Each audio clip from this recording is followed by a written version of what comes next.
Hello, dear students. Very warm welcome to one and all. This is my next video of general knowledge. Here I am going to cover page number 18, 19 and 20, 21. देखो ये जो है in the rain forest page number 18 और 19 बहुत ही मज़ेदार और interesting topic है। सबसे पहली बात, क्यों मज़ेदार इंटरेस्टिंग है? आपको इतने अच्छे अच्छे एनिमल्स लोग का क्लोज मिलेगा जिसको आप जानते तो हो पर उसकी कैरेक्टरिस्टिक्स के बारे में नहीं जानते हो कि बेसिकली वो है क्या, उसका मेन कैरेक्टरिस्टिक्स क्या है, उसका इम्पोर्टेंस क्या है, उसका फीचर क्या है। तो आपको वही क्लोज दिए हैं, आपको सिर्फ गेस करना है कि वो एनिमल कौन से हैं और उसका इम्पोर्टेंस क्या है। आ रहा है समझ में? और ये बहुत ही अच्छा चैप्टर है। क्लास 7th के बच्चों में किसका ड्राइंग बहुत अच्छा है आप मुझे ये बताएंगे।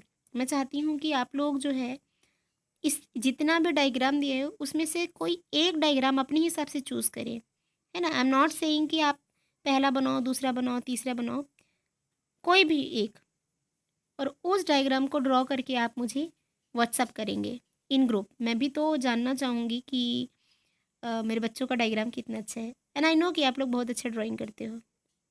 Okay, so choose any one of your favourite picture, right something about that particular picture. जैसे आप, मैं फॉर एग्जांपल अगर मैं फर्स्ट वाले को चूज़ करी, है ना, या आपका बंगाल टाइगर है या जो भी है, इसका मैं डायग्राम को क्या करी, चूज़ करी, और फिर चूज़ करने के बाद मैं इस डायग्राम को बनाई तो मुझे नीचे में लिखना पड़ेगा कि ये फलाना का डायग्राम है और उसका जो डिस्क्रिप्शन दिया है ना उसको भी लिखना पड़ेगा।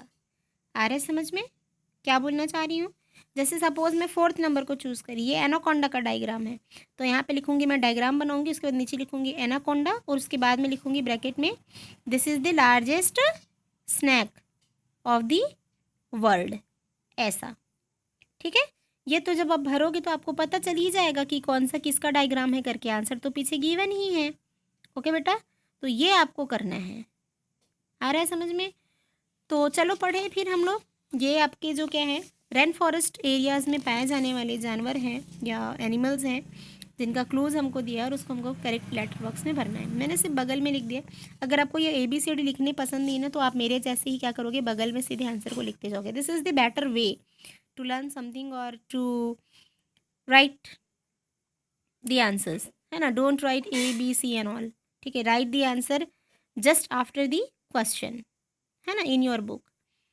पहला है which is the largest snake. I think इसका आंसर तो सबको पता ही है, anaconda is the largest snake, है ना। हम लोग चिढ़ाने के लिए भी बोलते हैं, अरे कैसे एनाकोंडा जैसे बैठा है ना। जो बहुत लेजी भी होता है शायद एनाकोंडा एकदम, है ना, खाली खा पी के बैठना है और पचाने का काम करते रहते हैं। Second is what, the roar of the animal can be heard up to 2 miles away. ये ऐसा जानवर है जो दहाड़ता है, तो दहाड़ने की बात आई या रोर की बात आई तो ऑब्वियसली इट्स अ टाइगर। तो अगर वो दहाड़ता है या रोर करता है तो उसको 2 माइल तक के लोग भी सुन सकते हैं, इतनी तेज उनकी शार्प साउंड होती है। So that animal is what, obviously that animal is Bengal tiger. Now the next one is the marine animal can generate the shocks of 650 volts. लगे 440 वोल्ट छूने से तेरे, ऐसा एक गाना है, लेकिन हमको 440 वोल्ट का नहीं, 650 वोल्ट का झटका लगने वाला है। तो ये क्या है, 650 वोल्ट का जो झटका देता है वो कौन सा जानवर है? That is eel. It's a type of snake I think. Eel eel ये है ना, ये शायद।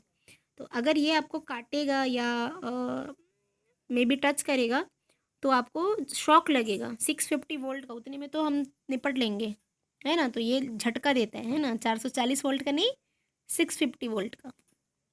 Understood? Now next one is name the largest rodent in the world which lives near the water bodies। तो आपको largest rodent animal का नाम बताना है जो water bodies मतलब पानी वानी के आसपास रहता है। तो कैपिबारा इज़ द एनिमल, है ना।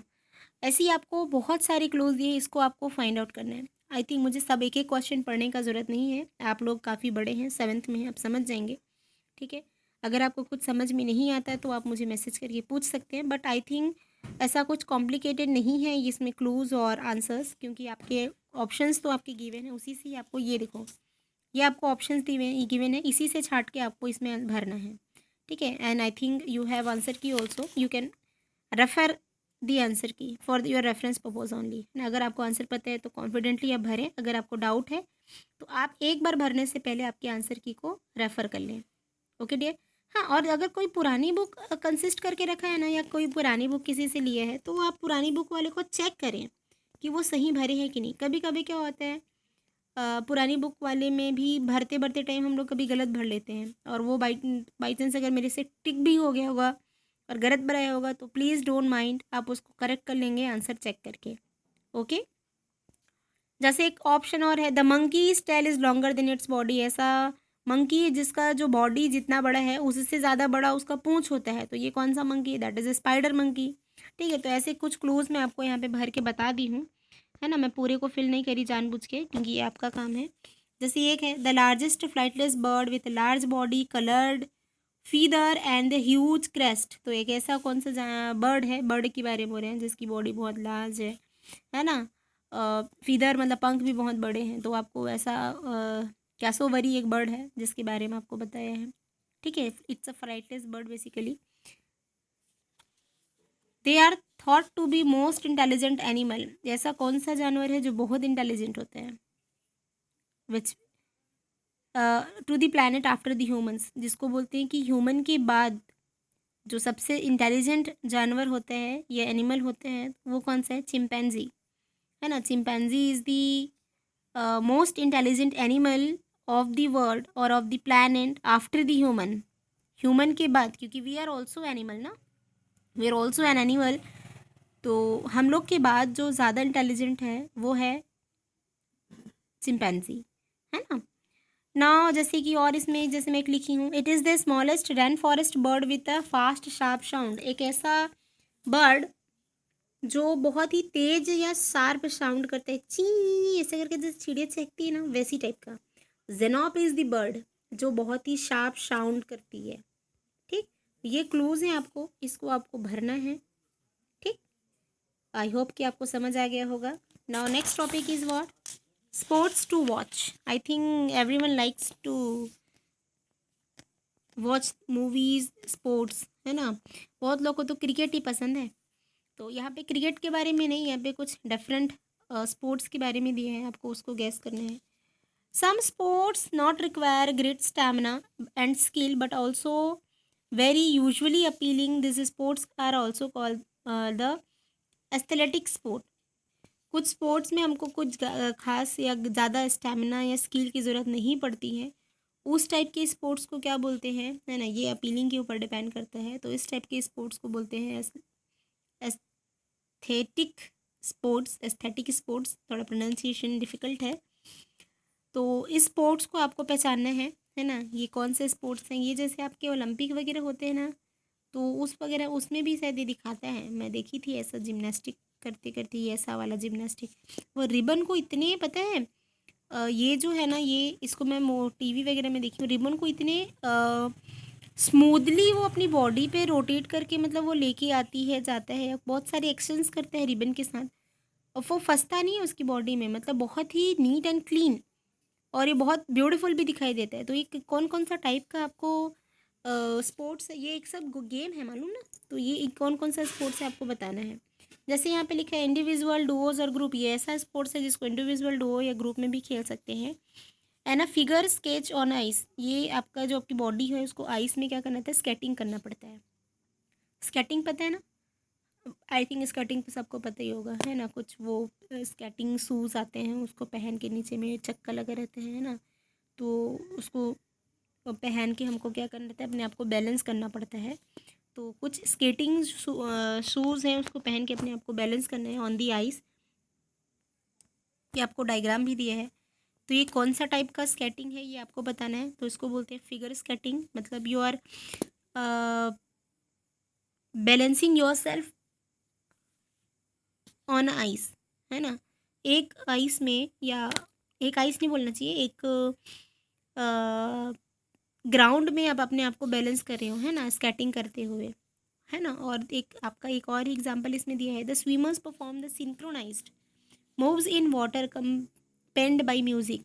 तो जैसे जैसे गाना चलते रहते हैं वैसे वैसे स्विमिंग के दौरान, मतलब पानी में इन लोग अपने आप को क्या करते हैं, सिंक्रोनाइज करते हैं। बहुत सारे लोग रहते हैं साथ में किसी पर्टिकुलर पोस्चर पे रहेंगे, या कुछ कुछ चीज़ का फॉर्मेशन। जैसे देखो यहाँ पे कितना मस्त लग रहा है कि ये कोई राउंड शेप टाइप का बनाए हैं इन लोग, ऐसा कुछ सर्कल टाइप का बनाए हैं। तो ऐसे ऐसे नए अच्छी अच्छी चीज़ों का फॉर्मेशन करते हैं लोग, ठीक है। तो ये आपका सिंक्रोनाइज्ड स्विमिंग है, ठीक, जिसमें म्यूज़िक के ऊपर क्या होते हैं आपके बहुत सारी चीज़ों का फॉर्मेशन होता है। रिदमिक जिम्नास्टिक है, सॉरी सॉरी, रिदमिक जिम्नास्टिक में शायद ये इसका फॉर्मेशन होता है, I am not clear about it. तो ये गाने के ऊपर शायद इसमें होते हैं ना।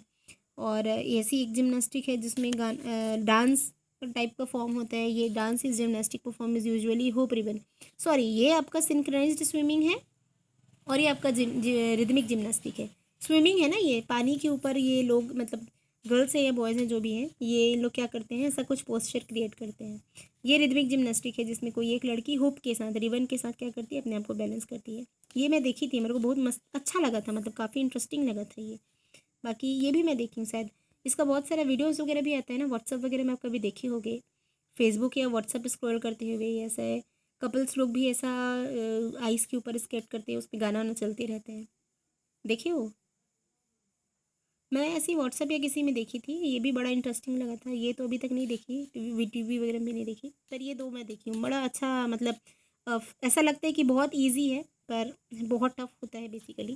तो ये आपको ऐसी क्लूज दी है, इसको देखना, ये कुछ ऐसा है ताइची करके। Tai chi is very important type of sports, इसके बारे में आपको बताना चाहूँगी। A Chinese martial arts in which the movements are slow and designed to increase the relaxation, inner calmness and peace। एक ऐसा आर्ट, ताइचीन एक ऐसा आर्ट है जिसमें आप इस स्पोर्ट्स को करोगे तो आप में आपकी बॉडी जो है बहुत रिलैक्स्ड होएगी, आपको बहुत ही शांति लगेगा, पीसफुल, मतलब पीस फील करोगे, आप शांत फील करोगे। जैसे हम लोग बोलते हैं ना कि सवेरे योगा करना चाहिए, योगा करने से, मेडिटेशन करने से आपकी बॉडी जो है बहुत रिलैक्स्ड होती है, आपका कंसंट्रेशन पावर बढ़ता है। तो कुछ 2-4 योगा डेली लाइफ में आपको कुछ फेमस जो योगाज हैं उसको आपको डे टू डे करना ही चाहिए। रामदेव बाबा जी का भी तो आता है टीवी में, अभी तो घर में हो गएगा सब लोग, आपको योगा ट्राई करना चाहिए। कोई कोई कोई योगा करता है क्या क्लास 7 से? ऐसा कोई बच्चा है क्या जो डेली योगा करता हो? भले एक ठो करे, 2 ठो करे, 5 मिनट के लिए करे, चाहे 10 मिनट के लिए, कोई है? इज देयर एनीबडी जिसको योगा पसंद हो? आप लोग बताना। अभी तो ठंडी का दिन चल रहा है, कोई घूमने जाते हो बेटा आप में से? घूमने जाने सवेरे सवेरे ना, सवेरे का हवा लेना चाहिए, बहुत फ़ायदेमंद होता है शरीर के लिए, है ना। अगर आपके घर से कोई जाता है ना बड़ा, तो आप उसके साथ घूमने जाया करो, आधे 1 घंटे 2 घंटे जैसा भी है। सवेरे का टाइम भाई, ऐसा नहीं है घूमने दोपहर को निकले हैं बड़ी धूप में। आपको सवेरे का टाइम 4 बजे 5 बजे 6 बजे तक के टाइम के में आधे 1 घंटे सैर सपाटा करके आना चाहिए, है ना। आपके बड़े जा रहे हैं, पापा जा रहे हैं, चाचा जा रहे हैं, दीदी जा रही है, जिसके साथ भी हो। कोई है क्या जो घूमने जाता है सवेरे सवेरे मॉर्निंग वॉक पे, जिसको मॉर्निंग वॉक बोलते हैं, है ना। तो जाना चाहिए।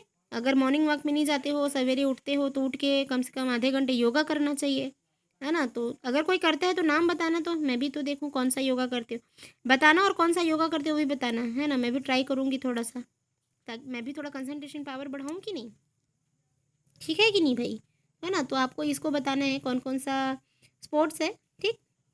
पढ़ के हिंट देख के आपको भरना है, हिंट तो गिवन रहता है। ओके, ये बड़ा इंटरेस्टिंग है, आप लोग इसको देखे भी होंगे। अब ये मज़ेदार है, खाने पीने का चीज़ आ गया भाई, भूख लग जाएगी। देखिए, एक्सोटिक प्लेटर। एक्सोटिक प्लेटर में आपको कुछ वेजिटेबल हैं जो ऑल ओवर द वर्ल्ड मिलते हैं। फेमस वेजिटेबल नहीं बोलना चाहिए, रेयर वेजिटेबल, है ना, या बड़ा इंटरेस्टिंग टाइप का वेजिटेबल है जो एक्सोटिक वेजिटेबल है, उसके बारे में आपको बताया है। और फ्रूट्स हैं, उसका क्लूज़ दिया आपको, उसको गैस करना है ना। खाने को तो मिल जाए तो बड़ा मज़ा ही मज़ा है ना। ये देखो, ये तो बनाना जैसे दिख रहा है, but it's not banana, it's Buddha's hand, है ना। येलो कलर का वेजिटेबल होता है, जो नॉर्थ ईस्ट, ये चाइना साइड मिलते हैं ना। किसी ने टेस्ट किया है क्या? तो बताइएगा, है ना। ये तो बहुत ही, पता नहीं यहाँ मिलता है भी कि नहीं, चाइना साइड बेसिकली मिलते हैं, नॉर्थ ईस्ट इंडिया में मिलते हैं। ओके, ये आपको वो जैसे दिख रहा होगा ड्रैगन फ्रूट टाइप का, पर it's not a dragon fruit, it's pitaya, है ना। ये आपको ड्रैगन फ्रूट जैसे अच्छा, इट्स ड्रैगन फ्रूट एक्चुअली। इसको ड्रैगन फ्रूट भी बोलते हैं हमारी भाषा में। आपको भिलाई वगैरह में बहुत मिलेगा, गरीब में तो मैं देखी नहीं ज़्यादा। तो ये आपका ड्रैगन फ्रूट है, थोड़ा ब्राइट पिंक कलर का रहता है और ये वाले में अंदर में वाइट रहता है और आपको ऐसे ब्लैक ब्लैक स्पॉट दिखते रहेगा। ब्लैक सीड्स है तो इट्स पिटाया और we can say dragon fruit also. ये आपका है हॉर्न मेलन, जिसको आपका अफ्रीकन कुकुम्बर बोलते हैं। ये आपको कुछ टिपिकल फ्रूट या वेजिटेबल का नाम दिया है जिसको आपको बताना है। ये बड़ा इंटरेस्टिंग है, शायद खाने में भी अच्छा होगा, आई होप सो। ये आपको देखो, ये ना ये जो फ्रूट है ना, जो रोज एप्पल, मैं इसको एक मूवी में देखी हूँ। कौन सी मूवी बताओ, कोई देखा है इसको? मैं इसको मूवी में देखी हूँ। रेडी मूवी देखी हो, रेडी पिक्चर देखी हो आप लोग, सलमान खान की मूवी, उसमें मैं देखी हूँ इसको। जब वो लड़का, वो जो विलन रहता है ना, उसको मारने के लिए जा रहा था ना सलमान खान, तो मैं, वो जो फ्रूट गिरता नहीं है उसके ऊपर, किसी ने रेडी मूवी देखी है कि नहीं? रेडी मूवी देखी होगे ना तो आप लोग जानोगे। वो ना फ्रूट जब गिरता है ना हीरो के ऊपर, तो ऐसी वाला मतलब फ्रूट गिरता है, इसको बोलते हैं रोज़ एप्पल। इसको मैं देखी सडनली तो मेरे को स्विच किया दिमाग में, है ना। तो ये वही वाली मूवी का है और ये घोस्ट पेपर है, तो ऐसा दिखता तो नहीं है घोस्ट के जैसे, ठीक है। तो ये घोस्ट पेपर है, ये आपका राम बुटान। ये तो इतनी छोटी, ऐसा नाम तो बड़ा डेंजर डेंजर है इसका। तो ये आपको हेयर, उसके ऊपर ऐसे छोटे छोटे बाल टाइप का निकला रहता है, ठीक है। तो ये आपको ये तो लीची जैसे नहीं लग रहा है हमको, कुछ वैसा टाइप का है ना। But it's different in taste actually and different in colour and appearance also.